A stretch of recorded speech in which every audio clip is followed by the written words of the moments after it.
Perché secondo i risultati di uno studio reso noto dall'Ascom di Padova, le sue conseguenze si sentirebbero in un raggio superiore ai 100 chilometri, inevitabilmente quando si parla della possibile realizzazione del centro commerciale più grande del Veneto a pochi passi dal Castello del Cataio. I riflettori si accendono su due Carrare, ma ad una distanza forse addirittura inferiore si trova il centro di Battaglia Terme, dove il progetto suscita altrettanta perplessità e preoccupazione. Chiudono tutti perché non serve a niente un supermercato così grande, perché ce ne sono tantissimi qua intorno e farne uno in più proprio e mangiarsi uno con l'altro.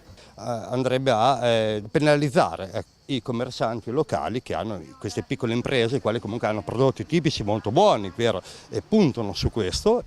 Aprendo centri commerciali nuovi, giustamente il piccolo chiude, diventa una cosa normale, insomma. Io ho visto anche in altre situazioni, sopravvivono anche quelli piccoli, perché il cliente, se è abituato a uno piccolo, ci va.